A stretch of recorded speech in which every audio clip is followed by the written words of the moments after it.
Hi and welcome back. In this video we're taking a closer look at the 1, 2, 3 punch board from We Are Memory Keepers.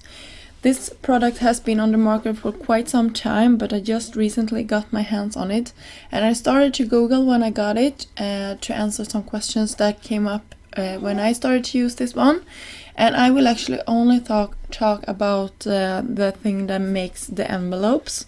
So the bow and the box I will not go through in this video. So here you can see I'm starting to take a closer look at the packaging. You can see that it comes with its own scoreboard, that it has an arm that can lengthen, and so you can create even bigger envelopes, and that is also handy for the box.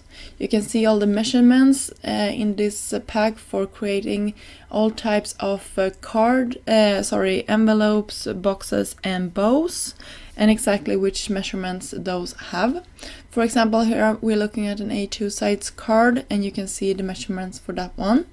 And the question I wanted to answer in this video is, how big should my paper be? Because in this, I will open it up. If you hear something up, that is only me opening this up. It says that I will cut my paper to 8 1/4. And that is maybe something that is clear to everybody, that it should be a square. But for me, it was kind of a trial and error until I realized, okay, all the sides should be this size. So when I got that right, my envelope was really easy to create. And a sad thing for me in this one is that I cannot use my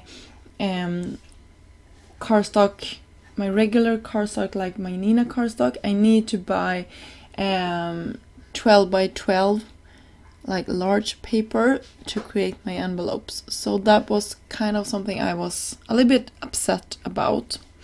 But when I had done this, you can see how easy they are coming together and how good that scoring tool is. I am super happy with it, and I love that it also creates like for one of the sides you can see that it also makes it like rounded corners, and that is something I really like. And I'm just like cutting this part off. I'm just bending it over here so you can see how it looks, because I really like when my envelopes are a little bit more finished like that.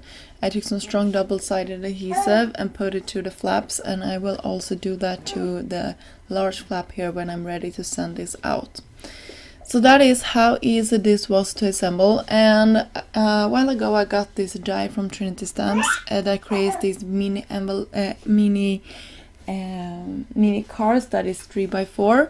So I wanted to make sure that I had some envelopes that fit that size. So I went to my scoring tool here and I looked at the sizes, and you can see here on screen which measurements I needed to have. Once again, I was quite disappointed because I couldn't use my 6 by 6 paper pad that I thought I was going to be able to use. So I needed to cut down some more bigger cardstock to create these, but that was fine, of course. But I had my hopes up for being able to use up some of those pattern papers. And I'm sorry if you can hear something in the background. That is just William. He is here with me today. He is right now in my knee. Before he was on the floor playing with his toys. So here I'm scoring and punching, and that is all you have to do. You're lining up one of the sides there, and you can actually pause this video if you want to take a closer look on how I am doing this. The purpose of this video was just to take a closer look and to tell you about the measurements that I found out that I needed to have a square paper. So if you want a tutorial on how to use this, I believe it's many more tutorials out there and it's quite easy to figure out. But I thought this was kind of fun to just see how it looks, and that those mini envelopes fit perfectly in there. So here you can see another card that I created and how that fits perfectly. That's an A2 size, another was 3 by 4 card. So I hope you liked this video. If you did, please give this video a thumb up and subscribe to my channel if you haven't done so yet. Here is some more inspiration of the envelopes that I have previously created with this scoring tool. It's quite, you get quite, you just want to keep making them when you start. It's quite addictive, and that I really like. That one is probably my favorite one. So until next time, have a great day. Bye!